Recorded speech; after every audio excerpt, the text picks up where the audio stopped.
دوستو channel subscribe like اور share فرمائیں، شکریہ۔ بسم اللہ الرحمن الرحیم، الحمدللہ رب العالمین والصلاة والسلام علی خاتم النبیین پاک ویوز محمد منشا۔ السلام علیکم، کیسے ہیں؟ آج دو نکات پر بات کرتے ہیں جی۔ ایک بڑی دلچسپ اور عجیب و غریب داستان ایک شخص کی، ایک پاکستانی کی، جو کہ امریکی ایف بی آئی کا ایجنٹ بنا، سٹیزن بنا یو ایس اے کا، اور بہت سارے مسلمان ممالک میں امریکیوں کے مفاد کے لیے کارروائیاں کی، اور بالآخر ایسی صورتحال میں گرفتار ہوا کہ اسے 7 سال سزا ہوئی، اور اب اس کی یو ایس سٹیزن شپ بھی ختم ہوئی، اور بھی بہت سارے معاملات۔ اور دوسرا نقطہ یا موضوع یہ ہے کہ جو جوڈیشل کمیشن آف پاکستان ہے، اس کی ریفارمز ہیں، اوورآل پوری جوڈیشری کی ریفارمز ہیں، جس میں خاص طور پر جوڈیشل کمیشن آف پاکستان کی۔ اور شنید یہ ہے یا خدشہ یہ ہے بعض لوگوں کو کہ اس میں انڈر لائنگ آئیڈیا یہ ہے کہ جو چیف جسٹس آف پاکستان ہے اس کی ٹرم جو ایکسٹینڈ، یعنی قاضی فائز عیسیٰ کی ٹرم ایکسٹینڈ ہو، اور اس کی میتھڈالوجی کیا ہے دیکھتے ہیں۔ تو سب سے پہلے ایک پاکستانی جو ایف بی آئی کا ایجنٹ، ایک پاکستانی جس کا نام کامران فریدی ہے، اس میں یہ آفریدی نہیں ہے، فریدی ہے، یعنی فرید سے فریدی ہے۔ آفریدی تو ایک پختون قبیلہ ہے، تو اس حوالے سے بھی ویسے ڈاکٹر شکیل افریدی کا آپ نام جانتے ہوں گے، وہ بھی ایف بی آئی کا یا امریکی سے یہ کا ایجنٹ بنا، اور مبینہ طور پر جو ایبٹ آباد کا 2 مئی کا واقعہ تھا اس میں اس کا بھی ان پٹ شامل تھا، اور ابھی تک وہ جیل میں ہی ہے۔ امریکیوں نے اس کی یعنی ظاہر ہے اس کے اپنے مفاد کے لیے یوز کر کے ڈاکٹر شکیل افریدی کو پریکٹیکلی ابینڈن کر دیا، اور ظاہر ہے جو بھی اپنے ملک کے مفاد کو پیسوں کے عوض بیچتا ہے یا کسی طرح ایک غیر ملکی ایجنٹ بنتا ہے، تو اس کی کوئی قدر و قیمت ان کی نظر میں بھی نہیں ہوتی۔ وہ ایک مورا ہے، ایک سیلیبل کموڈٹی ہے، ایک جنس بازار ہے جس کو خریدیں اور یوز کریں اور پھینک دیں۔ تو اسی طرح یہ کامران فریدی صاحب ہیں، یہ کہتے ہیں، یہ ایک مرتضیٰ علی شاہ صاحب صحافی ہیں لندن سے، انہوں نے یہ خبر فائل کی ہے، یہ سٹوری جو ہے وہ کی ہے۔ تو ان کے مطابق یہ جو ہیں صاحب کامران فریدی صاحب کراچی کے گینگسٹر تھے، اسٹریٹ کرمنلز تھے، اور شاید یہی ان کی کوالیفیکیشن تھی واحد جس کی بنا پر امریکیوں کی نظر میں آئے، امریکی ایف بی آئی کے ایجنٹ بنے، اور اس ایجنٹ بننے کی بنیاد پر بالآخر امریکی شہری بنے۔ اور یہ ان کے ہتھے جب چڑھے، یہ 1995 کی بات ہے، اور 220 تک انہوں نے ان کے لیے کام کیا، یعنی 5 سال۔ تو اس دوران انہوں نے سٹیزن شپ بھی لی، امریکہ میں شادی کی، اور امریکہ، پاکستان میں، ترکی میں، یو اے ای میں بہت سارے یعنی اور جو بھی آپ کہہ لیں معاملات، ان میں امریکیوں کے ایما پر یا ان کی سروس میں، ان کی خدمت میں بہت ساری کارروائیوں میں حصہ لیا۔ وہ ایف بی آئی کے ایک ذیلی ادارے joint terrorism task force JTF کے لیے کام کرتے تھے یا اس کے ممبر تھے۔ تو ظاہر ہے زندگی انجوائے کر رہے تھے، قومی یا ایمان، قومی مفاد یا ایمان یا ضمیر جو بھی ہے اس کو انہوں نے مونیٹائز کر لیا تھا۔ تو ظاہر ہے جب بندہ اس حد تک یعنی اپنے آپ کو ایک کموڈٹی بنا لے، ایک انسان سے زیادہ آرگنزم بن جائے، تو اس کے لیے پھر مونیٹری ویلیو ہی سب چیزوں کا پیمانہ ہے۔ تو اس نے اپنے ضمیر، اپنی قومیت، اپنے ملک، اپنے ایمان سب کو گویا مونیٹائز کر لیا، ڈالرائز کر لیا کہ اتنے ڈالر ملتے ہیں تو زندگی آسان ہے۔ تو وہ ظاہر ہے امریکہ منتقل ہوئے، وہاں پر شادی کی ایک گوری سے، کیلی مبینہ طور پر جن کا نام ہے، اور فلوریڈا میں رہتے ہیں۔ تو 95 میں اس نے ایف بی آئی کی ایجنٹی جو ہے وہ شروع کی، اور اس میں جو ایک ہائی لائٹڈ بات ہے، جو ہائی پروفائل، یعنی وہ گویا اپنے آپ کو بڑے پاٹے خاں سمجھتے تھے، بڑے ہائی پروفائل ایجنٹ سمجھتے تھے، اور ظاہر ہے کہ وہ پنجابی میں کہتے ہیں نا کہ مارجن دے آکڑے تے نوکر بھی تڑ مڑ جی، یعنی جن کے مالک جو ہیں یا چودھری جو ہیں وہ ذرا تب و تاب رکھتے ہوں تو ان کے چیلے چانٹے بھی خاصے اپنے آپ کو عام سمجھتے ہیں. اب ظاہر ہے ایک جو اسٹریٹ کرمنل ہے وہ اگر امریکی ایف بی آئی کا ایجنٹ بنے اور مسلم ممالک میں ان کے لیے کام کرے تو یقیناً وہ انفلیٹڈ ہوگا اپنے تئیں. اس کا ضمیر تو یہی کہتا ہے کہ وہ بڑی چیز ہے. تو ظاہر ہے اس دوران وہ ڈالروں میں کھیلتے بھی رہے اور تب و تاب بھی اور بڑی چیز وہ تھے. تو کراچی میں انہوں نے مثلا ایک جو ان کا ہائی لائٹڈ کیس ہے کہ ایک جابر موتی والا صاحب کوئی بزنس مین تھے. ان کو ایف بی آئی نے دبوچنا چاہا، فریم کرنا چاہا. تو یہ شخص جو ہے ان کے ساتھ میٹنگ وغیرہ کرتا تھا اور لالچ دیتا تھا کہ ہم یہ کریں گے وہ کریں گے، لوگوں کو اغوا برائے تاوان یا ایکسٹراشن کا بھی کام کریں گے، اسمگلنگ کریں گے ڈرگس کی، اسلحے کی، اور یعنی منی لانڈرنگ وغیرہ. تو اس سے بہت کچھ پیسہ ملے گا اور تم بھی کھاؤ گے ہم بھی کھائیں گے. تو جابر موتی والا کو انہوں نے پھنسایا. اور جابر موتی والا ڈیول سٹیزن شاید تھے یو کے اور پاکستان کے. تو اس کی یعنی گرفتاری میں یہ شخص انسٹرومنٹل تھا.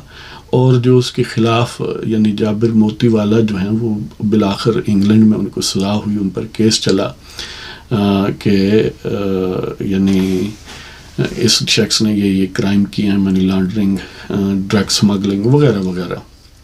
اور ایک سٹیج یہ آئی کہ وہ 2020 کے ارد گرد مارچ 2020 میں ان کی جو چل رہی تھی ایکسٹریڈیشن پروسیڈنگز کہ وہ یو کے میں گرفتار ہوئے تھے اور وہاں پھر امریکی ان کو اپنے ملک میں لانا چاہتے تھے تاکہ اپنے نظام کے تحت اپنی نظروں کے سامنے ان کو سزا دلوائی جائے.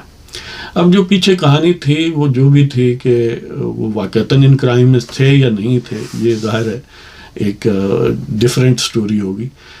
ہم فوکس کر رہے ہیں کامران فریدی صاحب نے جو کچھ کیا اور اس کے بدلے میں اسے کیا ملا اور اینڈ اپ کیا ہوا. تو وہ شخص جو جابر موتی والا ہے اس کی جب ایکسٹریڈیشن کی پروسیڈنگز چل رہی تھیں تو یہ ایک صورتحال پیدا ہوئی کہ یہ جو کامران فریدی صاحب ہیں امریکہ میں تھے فلوریڈا میں. تو یہ جو جوائنٹ ٹیررزم ٹاسک فورس یا JTF میں ان کے ہینڈلرز تھے، ان کے سپروائزر تھے اور کچھ کولیگز تھے 3-4. ان کے ساتھ کوئی لڑائی جھگڑا ہو گیا، کوئی تو میں ہوگی. اور اس شخص نے کیونکہ ظاہر ہے یہ جس نیچر کا شخص تھا وہ کیئر فری اور میں اب بہت کچھ ہوں اور اس طرح کا اسے اپنے آپ گویا اپنے فریب کا خود شکار ہو گیا. اور ان کو اس نے دھمکیاں دیں. اور پھر اس دھمکیوں میں ایک بات یہ بھی شامل تھی کہ میں لندن جا رہا ہوں اور میں وہاں پر عدالت میں بیان دوں گا کہ یہ جو جابر موتی والا ہے یہ بے گناہ ہے. اور ہمیں FBI والوں نے جو اس کے وٹنسز تھے جس میں یہ خود عام ترین وٹنس تھا کہ انہوں نے ہمیں جھوٹ بولنے پر مجبور کیا اور اس طرح ہم نے اس شخص کو پھنسایا ہے. یہ شخص جو ہے یہ بے گناہ ہے اس کیس میں. تو ظاہر ہے یہ FBI کا جو پروجیکٹ تھا یا جو بھی یہ کیس تھا وہ تو اس طرح ڈوب سکتا تھا عدالت میں.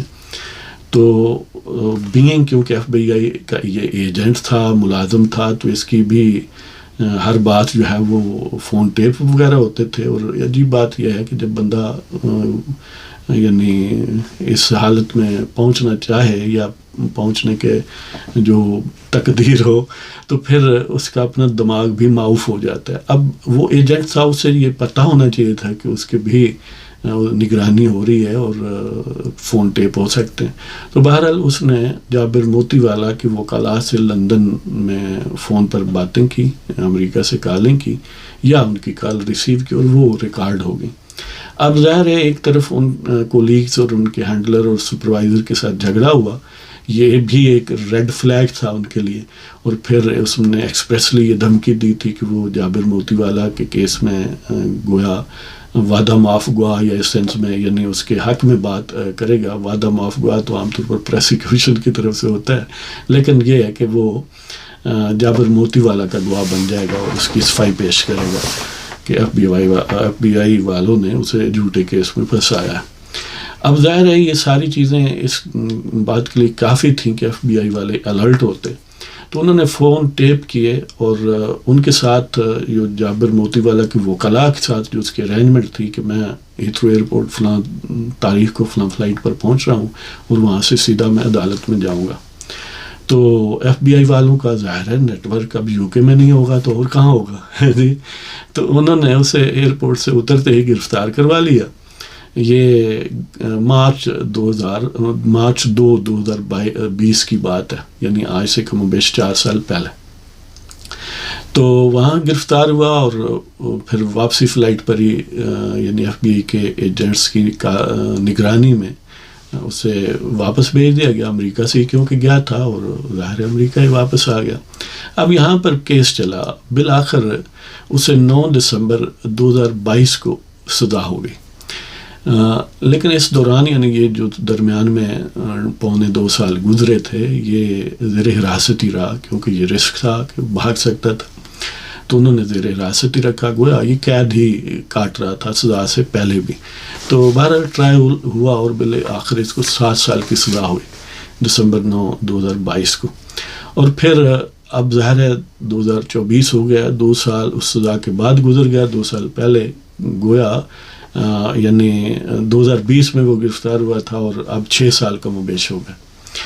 تو 6 سال کی سزا بھگتنے کے بعد یہ جو یعنی نیو یارک کی کوئی ساؤتھ ڈسٹرکٹ ہے، اس کی جو ڈسٹرکٹ جج ہے اس کا نام کیتھی سائبل ہے. تو اس کیتھی سائبل نے اس کی گویا اپیل ہوگی یقیناً یا ریویو ہوگا جو بھی ہے، اس میں اس کی 7 سال کی جگہ سزا 6 سال کر دی. تو گویا 84 مہینے کی جگہ 72 مہینے ہو گئے اور وہ 72 مہینے آلریڈی یہ گزار چکا تھا. اور اس کا نتیجہ یہ تھا یا اس کا پہلے یعنی یہ ایسا کیوں ہوا؟ ایسا اس لیے ہوا کہ اس نے ایف بی آئی کے ساتھ پلی بارگیننگ کر لی کہ ہمیں چھوڑ دیا جائے، اور یہ باتیں میں مانتا ہوں، جس میں سب سے اہم بات یہ ہے کہ میں یو ایس سٹیزن شپ کو سرنڈر کرتا ہوں. ایک اس میں اہم بات یہ ہے کہ جب سٹیزن شپ کسی کو مل جائے بڑا ہی ایکسٹریم صورت میں اس کو یک طرفہ کینسل نہیں کیا جاتا. عام طور پر اگر کبھی ریئرلی ہوا بھی ہے تو وہ پلی بارگین کی صورت میں ختم ہوتی ہے کہ اسے آفر کی جاتی ہے کہ اگر اپنی سزا کو کم کروانا چاہتے ہیں یا کسی کیس کی نوعیت ایسی ہے کہ وہ چھوڑ بھی سکتے ہیں مکمل طور پر، تو اس کی شرط یہ ہے کہ تم سٹیزن شپ کو سرنڈر کرو. اور ظاہر ہے اس سینس میں یہی سمجھا جائے گا کہ اس نے خود سرنڈر کی ہے، خود ختم کیا ہے کہ میں نہیں رہنا چاہتا. تو بہرحال اس نے یہ سرنڈر کی اور ساتھ اس کا آٹومیٹک یہ مطلب تھا کہ ملک چھوڑ دیا جائے. تو اسے اب اگست سے پہلے یعنی جو ہے وہ بلکہ وہ 2020 اریسٹ وہ جو جابر موتی والا تھا وہ اریسٹ ہوا تھا 2018 میں، اور یہ شخص جو ہے یہ 2020 میں اریسٹ ہوا تھا. تو اب اس کو رہائی مل گئی ہے فلوریڈا کی جیل سے میامی میں، اور وہ وہاں پر فلوریڈا میں اپنی بیوی جو ظاہر ہے امریکی شہری ہے اس کے ساتھ فی الحال رہ رہا ہے، اور اگست سے پہلے وہ پاکستان چلا جائے گا، ملک بدر ہو جائے گا، امریکہ کی شہریت ختم ہو جائے گی اور کبھی بھی واپس نہیں آئے گا. یہ نہ صرف سٹیزن شپ امریکی ختم ہوئی بلکہ امریکیوں کی فیسیلیٹیشن پر سہولت کاری سے اس نے یو اے کی ریزیڈنسی لی، ترکیے کی ریزیڈنسی لی، وہ بھی اب ظاہر ہے ختم ہو جائیں گی. تو یہ ہے جناب انجام اس کا کہ 5 سال اس نے کام کیا، اپنا ضمیر بیچا، اپنا ایمان بیچا، گویا اس نے قوم، ملک، ایمان سب چیزوں کا سودا کیا اور اپنے آپ کو مونیٹائز کر کے $4 کمائے اور کچھ ظاہر ہے پھر انجوائے کیا ہوگا. اور اس کا الٹیمیٹ نتیجہ یہ ہوا کہ اب وہ دھوبی کا وہ کتا نہ گھر کا نہ گھاٹ کا. اب ظاہر ہے کم و بیش 30 سال کے بعد، یعنی اگر 95 اور اب 20 ہے تو آپ سمجھ سکتے ہیں کہ یعنی 95 سے 20 تک اس نے 25 سال گویا کام کیا. میں نے شاید پہلے 5 سال کہہ دیے. تو اس شخص نے یعنی 30 سال اب ظاہر امریکہ میں گزارے یا امریکیوں کے لیے بھی گزارے، اور 30 سال کے بعد جب وہ کراچی کی گلیوں میں جائے گا، جب کبھی وہ ماضی میں وہاں کرمنل تھا اور ان گلیوں کو پوری طرح جانتا تھا اور ان لوگوں کو بھی، اب وہ بھی اسے نہیں جانتے ہوں گے، وہ گلیاں بھی اسے نہیں پہچانتے ہوں گے، اس لیے کہ 30 سال میں ایک پروڈکٹیو زندگی کا کم و بیش سارا ہی 30 سال ہی ہوتا ہے. تو اس نے امریکیوں کی نظر کیے اور بالآخر یہ اس کا انجام ہوا. اس میں ظاہر ہے کئی دلچسپی کے پہلو بھی ہیں، کئی گویا سبق آموز چیزیں بھی ہیں، اور یہ بھی انسانی فطرت یا نفسیات ہے کہ بعض لوگ جو ہیں ان کے لیے بہرحال مانیٹری ویلیو جو ہے وہ وہی سب کچھ ہوتا ہے، اس کے مقابلے میں ایمان کو بھی یعنی وہ ڈالرائز کر سکتے ہیں، اپنی حب الوطنی کو بھی ڈالرائز کر سکتے ہیں، انسانی ضمیر کو بھی وہ ڈالرائز کر سکتے ہیں، اور اس طرح جو ہے وہ سمپلی ایک جن سے بازار کی طرح بکتے اور الٹیمیٹلی ان کو استعمال کرنے کے بعد پھینک دیا جاتا ہے. جس طرح کوئی بھی بازار سے آپ چیز لاتے ہیں، اس کی یوٹیلیٹی جب ختم ہو جائے تو اسے ٹریش کر دیا جاتا ہے. تو اب وہ شخص ٹریش ہو گیا. تو اس میں ظاہر ہے سبق یہی ہے کہ الٹیمیٹلی ایک محدود زندگی ہے.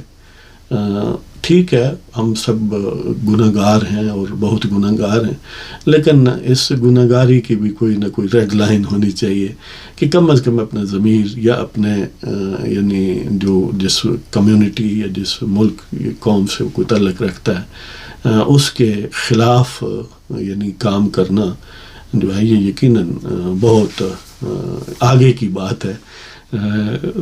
بندے کو سوچنا چاہیے کہ ایک دن بہرحال یہ مونیٹائزڈ چیزیں ختم ہو جائیں گی اور پھر کوئی ایک اور نئی دنیا ہوگا اور وہاں پر حساب کتاب ہوگا.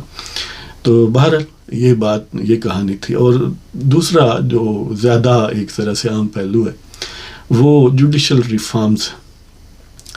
یہ تو آپ نے خبر سنی ہوگی کہ رانا ثناء اللہ جو اس وقت پولیٹیکل ایڈوائزر ہیں اپنا پرائم منسٹر آف پاکستان کے، انہوں نے بھی بیان دیا کہ چیف جسٹس کی جو ٹرم ہے وہ فکس ہونی چاہیے. یعنی جس طرح آرمی چیف کی ہے، پرائم منسٹر کی ہے، اس طرح یہ بھی فکس ہونی چاہیے کہ اس کا کوئی سال 2 سال 3 سال 4 سال جو بھی طے ہو. یہ ایسے نہیں ہونا چاہیے کہ کوئی 14 دن جیسے ایک چیف جسٹس صاحب 14 دن کے لیے چیف جسٹس بنے تھے، اور کئی ایسے ہیں جو کئی سال یعنی 6 7 سال رہے ہیں. تو یہ ایک اناملی ہے، یہ ایک گویا لوڈیگرس ایک موسیقی خیز صورت ہے کہ ایک شخص اسی لیول کا ہے اسے 14 دن ملے اور ایک شخص ہے اسے 6 7 سال ملے. تو یہ ختم ہونا چاہیے.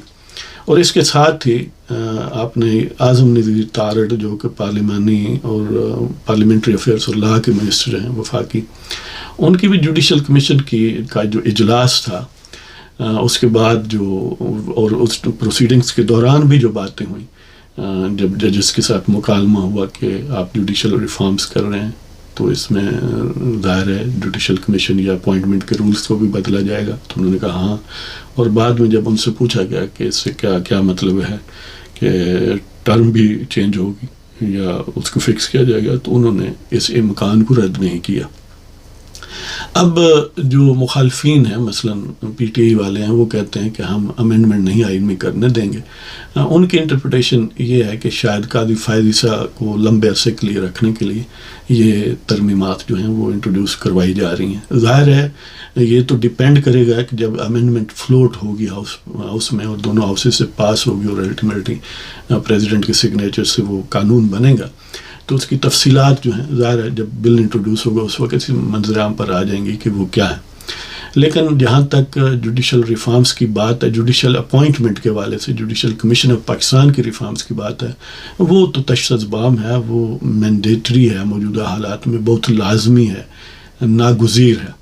وجہ اس کی یہ ہے کہ جو ججز کی اپوائنٹمنٹ ہے ہائی کورٹ اور سپریم کورٹ اور فیڈرل شریعت کورٹ کے ججز کی، اس میں 2 عام ترین ادارے یا کمیٹیاں ہیں. ایک تو نیشنل اسمبلی کی کمیٹی ہے اور ایک جو ہے وہ جوڈیشل کمیشن آف پاکستان ہے. تو جوڈیشل کمیشن آف پاکستان کچھ لوگوں کو پرپوز کرتا ہے, ان کو اپروو کرتا ہے اور الٹیمیٹلی وہ کمیٹی میں جاتے ہیں, پارلیمانی کمیٹی میں, اور پارلیمانی کمیٹی اگر ان کی منظوری دے دیتی ہے تو پھر جو پریزیڈنٹ ہے ان کو نوٹیفائی کر دیتا ہے ججز کو. تو اس طرح بنتے ہیں. اب عملی طور پر جو پارلیمانی کمیٹی ہے وہ ایک ربر سٹیمپ ہے. یہ جو افتخار چودھری جب چیف جسٹس تھا تو اس نے ان حالات کو, اس وقت کے حالات کو مینیپولیٹ کیا اور ایک طرح سے بلیک میل کیا, اور اس کے بعد آنے والے جو سپریم کورٹ کے ججز ہیں انہوں نے بھی اسی طرح ہی اس چیز کو مزید انہانس کرنے کی کوشش کی کہ اپر ہینڈ چیف جسٹس کرے. تو اس طرح گویا وہ گھنٹہ گھر اختیارات کا تھے. عملی طور پر پاکستان کا جوڈیشل نظام جو ہے, یہ جو لیٹسٹ ایک کمیٹی بنی کہ اپنا سپریم کورٹ کے بینچز بنانے کے حوالے سے 3 رکنی اور پھر ریویو والا معاملہ جو ہے یہ ہم سب جانتے ہیں. اس سے پہلے تو بالکل ڈکٹیٹوریل سینس میں جو چیف جسٹس آف پاکستان تھا, پاکستان کی ساری جوڈیشری اس کے ارد گرد گھومتی تھی, یہاں تک کہ وہ سب آرڈینیٹ عدالتوں کو بھی بلیک میل یا یعنی ان کا بازو مروڑتے تھے, جیسے ثاقب نثار وغیرہ, یا وہ جو پاناما والا بینچ ہے انہوں نے مانیٹرنگ جج مقرر کیے. مطلب یہ ہے کہ جو ہائی کورٹس ہیں یا جو ایک ساب کورٹس ہیں یا ایون ڈسٹرکٹ کورٹس ہیں ان کو بھی وہ اپنی شرپسندی کے لیے استعمال کرتے رہے.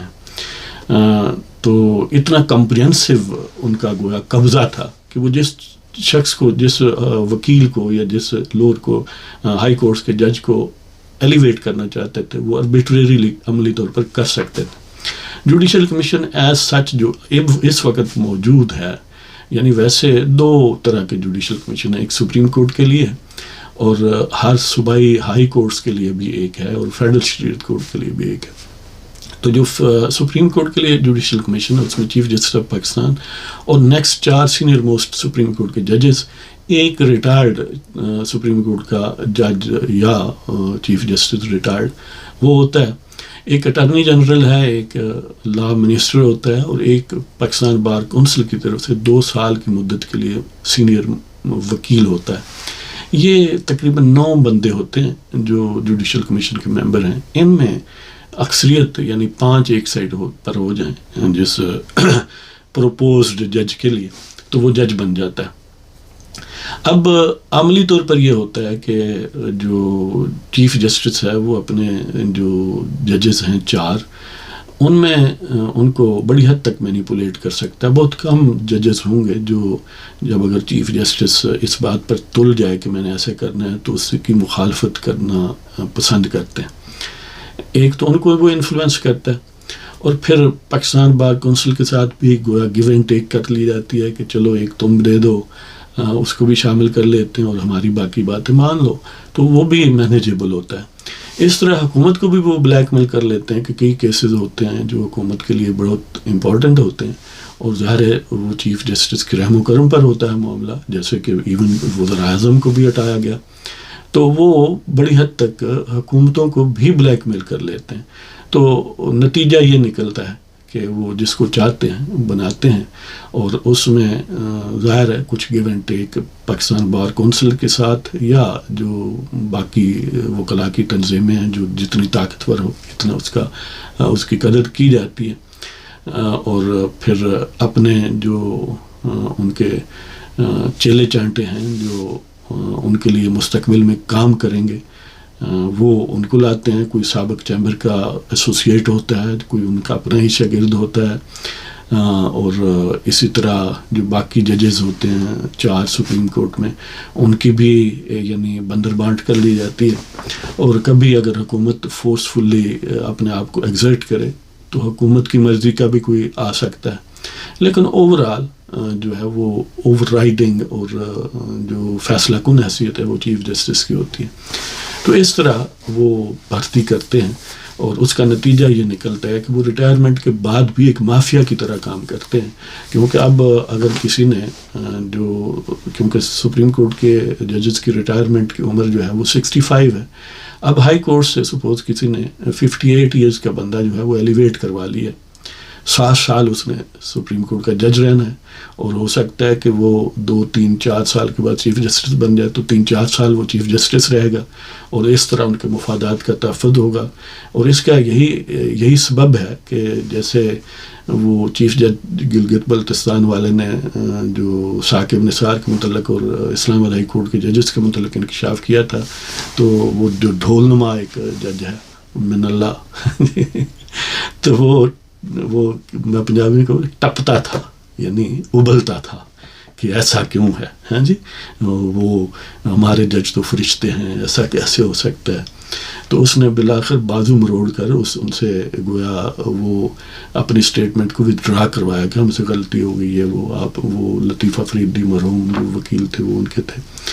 تو یہ اسی طرح یعنی آج تک اسی پروسیس کے ذریعے یہ یوتھیاپا جو ہے وہ ان کورٹس میں بھرا ہوا ہے. اگرچہ سپریم کورٹ نے یوتھیاپے کو کچھ نہ کچھ جو ہے وہ چیک کیا ہے قاضی فائری صاحب. تو بہرحال کیونکہ عام طور پر وکلاء جو ہیں وہ ان کے لیے ہائی کورٹس میں 10 سال کورٹ کے جج بننے کے لیے 10 سال کی پریکٹس، اور سپریم کورٹ میں 15 سال پریکٹس. تو سپریم کورٹ میں ریئرلی ڈائریکٹ وکلاء سے آتا ہے، لیکن ہائی کورٹس میں تو سارے وکلاء ہی کم و بیش ہوتے ہیں. تو یہ اب 10-15 سال جو وکیل رہتا ہے ظاہر ہے وہ سیاست کا پرزہ بن جاتا ہے، وہ لازمی طور پر بڑا ریئر چانس ہے کہ اس کا کسی سیاسی پارٹی سے تعلق نہ ہو. تو اس وجہ سے وہ پہلے ہی گویا وہ پارٹیزن ہوتا ہے، اس سے یہ ایکسپیکٹ کرنا کہ بالکل غیر جانبدار ہو کہ آئین اور قانون کی اسپرٹ کے مطابق کام کرے گا، بڑا یعنی عجیب معاملہ ہوگا. تو اس لیے اس پروسیس کو بہرحال اسٹریم لائن کرنا چاہیے. یہ بھی ایک اچھی تجویز ہے کہ چیف جسٹس پاکستان کی ٹرم جو ہے وہ بے شک 1 سال ہی مقرر کر لیں، 2 سال کر لیں، 3 سال کر لیں، وہ بھی مقرر ہونی چاہیے. یہ ایک بہت بڑا تفاوت ہے، ایک ڈسپیرٹی ہے کہ کوئی 7 سال چیف جسٹس رہے اور کوئی 7 دن رہے. تو اس والے سے پھر یعنی اس کو ریشنلائز ایک تو یعنی آبجیکٹو یہ ہونے چاہیے، ایک تو ٹرانسپیرنسی ہو، محض کرونیزم اور فیوریٹزم کی بنیاد پر کسی کو جج نہ بنایا جائے. وہ اس کی سوٹیبلٹی یعنی جب آپ ایلیویٹ کرتے ہیں کسی کو، یعنی جب ہائی کورٹس میں انڈکٹ کرتے ہیں وکیلوں کو، تو یہ کرائٹیریا ہونا چاہیے کہ اس نے کبھی کسی پارٹی کو جوائن نہ کیا ہو. ایسے بہت سارے وکیل یعنی ایسے جب یہ بات ہوگی تو کئی جوائن ہی نہیں کیا کریں گے نا، اس ایکسپیکٹیشن ہے. اور اس میں بھی میں سمجھتا ہوں کہ 40% وکلاء سے 60% لوور جوڈیشری سے ہیں. ان کا کیا قصور ہے جو 60 سال تک یعنی سول جج اور سینئر سول جج اور ایڈیشنل سیشن جج وغیرہ آتے ہیں تو ویسے ہی وہ چلے جاتے ہیں. ان کی اکثر جو سول ججز بھرتی ہوتے ہیں ایڈیشنل سیشن جج بن کے ہی وہ ریٹائر ہو جاتے ہیں، اس لیے کہ ایڈیشنل سیشن جج کی بھی لیٹرل انٹری ہوتی ہے، ڈائریکٹ بھرتی بھی ہوتے ہیں. تو کوئی سیشن جج بنتے ہیں، بس زیادہ سے زیادہ سیشن جج پر وہ جاتے ہیں. بہت ریئر کوئی ایک آدھ جیسے رحمت افریدی تھا وہ ہائی کورٹ میں پہنچتا ہے. تو 60% جو ہے وہ لوور جوڈیشری سے آنے چاہیے. ظاہر ہے وہ انہوں نے پوری زندگی جوڈیشری میں گزاری ہوتی ہے، تو ان میں آپ سوٹیبلٹی ان کا کریئر دیکھ سکتے ہیں. جو بھی 60 سال کے یعنی قریب ہو اس کو لے لیا کریں. تو اسی طرح ہائی کورٹس کا جو چیف جسٹس ہیں ان کا بھی ٹینور مقرر کر دینا چاہیے. چلو ان کا تھوڑا ہونا چاہیے اس لیے کہ ایلیویٹ ہونے کے چانسز ہوتے ہیں، 1 سال ہی کر دیں. تو اس کا فائدہ یہ ہوگا کہ نہ بہت ایکسیسولی کوئی لانگ ٹرم کے لیے رہے گا اور نہ ہی بہت ridiculously lesser number of years کے لیے رہے گا. تو جو لوور جوڈیشری سے آئیں گے کم از کم انہوں نے کیونکہ کریئر ایک سروس میں گزارا ہے تو انہوں نے تو ایکسپریسلی کوئی پارٹی جوائن نہیں کی ہوگی نا. تو اس وجہ سے ان سے یہ زیادہ ایکسپیکٹ کیا جا سکتا ہے دوسرے وکیل کی نسبت جس نے 10-15 سال وکالت کی اور کسی سیاسی پارٹی کا باقاعدہ ممبر رہا ہے، اور اکثر سیاسی جو عام فگرز ہیں ان کے وہ وکیل کے طور پر رہتے ہیں. تو ظاہر ہے جب وکیل ان کے تھے ان سے پیسے لیتے تھے پھر انہیں کے کیس آگے آتے ہیں جب ہائی کورٹ یا سپریم کورٹ میں جاتے ہیں. تو اس طرح سے اور پھر یہ ہے کہ جیسے باقی ممالک میں ہوتا ہے کہ جو پاکستان کی جوڈیشری کمیٹی ہے پارلیمانی، اس میں یہ جج پیش ہی نہیں ہوتے جو ایکسپیکٹڈ ہوتے ہیں یا جن کو ایلیویٹ ہونا ہوتا ہے، یعنی یہ اپنی توہین سمجھتے ہیں. تو یہ نان سینس ہے. اب جو کانگریس US کانگریس ہے اس کی جو جوڈیشری کمیٹی ہوتی ہے اس میں جو نامینیز ہیں ججز جو بننے ہوتے ہیں، پریزیڈنٹ نے نامینیٹ کرنے ہوتے ہیں، ان کو اپروو کرنا انڈیویجولی ضروری ہوتا ہے، اور اس کے لیے ان کا وہ انٹرویو کرتے ہیں جوڈیشری کمیٹی کے سامنے. وہ جو ایکسپیکٹڈ جج ہیں، جو امیدوار جج ہیں، اور وہ باقاعدہ پیش ہوتے ہیں اور تھریش آؤٹ وہ کرتے ہیں، ان سے ڈسکشن کرتے ہیں، سوال جواب کرتے ہیں کہ کریئر میں یہ فیصلے تم نے بالفرض اگر وہ پہلے کسی کورٹ کا جج رہا ہے تو تم نے کیسے کیے، یا اس کانسٹیٹیوشنل ایشو پر تمہارا کیا نقطہ نظر ہے، یا ان کے کریئر میں جو بھی یعنی ان کے ڈیفیشنسیز یا ان کی کمزوریاں یا ان کی اسٹرینتھس یا ان کی جو خوبیاں ہیں وہ آتی ہیں، وہ سب ڈسکس ہوتی ہیں، اور بڑا تھریڈ بیئر، بڑا بولڈلی وہ سوال جواب ہوتے ہیں وہاں پر. تو ان کے ان سوال جواب سے بعض ایسے بھی حضرات ہوتے ہیں کہ جو ادروائز تو جج بننا چاہتے ہیں اور ان کو نامینیٹ بھی ان کے کنیکشنز ہوتے ہیں، پریزیڈنٹ کر دیتے ہیں، لیکن اس پروسیس سے گزرنے کی جو سختی ہے اس کو وہ پسند نہیں کرتے اور ریفیوز کر دیتے ہیں. لہذا پاکستان میں بھی یہ ایک میننگ فل ہونا چاہیے، اور یہ مینڈیٹری ہونا چاہیے کہ جو بھی جج ایلیویٹ ہوگا یا انیشیلی سپریم ہائی کورٹ میں آئے گا، بنے گا ایک وکالت سے یا لوور جوڈیشری سے، وہ اس کمیٹی کے سامنے پیش ہو. اور کمیٹی ظاہر ہے وہ جوائنٹ ہونی چاہیے، یا اگر دو مختلف کمیٹیاں بھی بنا دی جائیں، سینٹ میں علیحدہ، قومی اسمبلی میں علیحدہ، تو ان کے سامنے وہ پیش ہو، اور اس کمیٹی کی جینوئن منظوری، اور اس کمیٹی میں 2-4 بندے نہیں ہونے چاہیے، اس کو ایکسپینڈ کرنا چاہیے جس میں اپوزیشن سے بھی ہوں اور حکومت سے بھی ہوں. ظاہر ہے پرپورشنیٹ نمبر آف جو ان کی ایم این ایز یا سینیٹرز ہیں اس حوالے سے، تو اس میں بھی کم از کم 10-12 ممبر ہونے چاہیے، 2-3-4 نہیں ہونے چاہیے.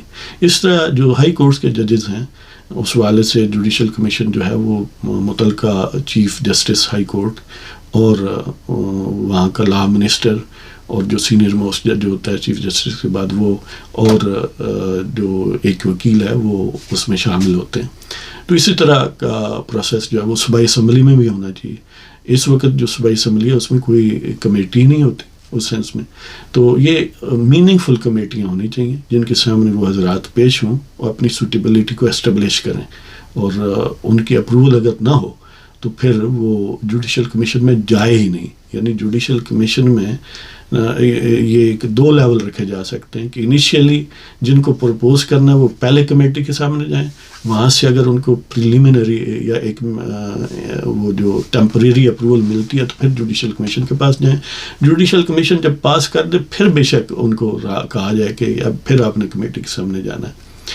تو اس طرح پھر وہ ایک ٹرانسپیرنسی بھی ہوگی، اور ایک کرونیزم کا جو ہے وہ خاتمہ ہوگا، فیوریٹزم کا خاتمہ ہوگا، اور آئین اور قانون کی سمت جو ہے وہ بہتر رہے گی، اور ایک مافیا کی طرح یہ ججز کام نہیں کر سکیں گے.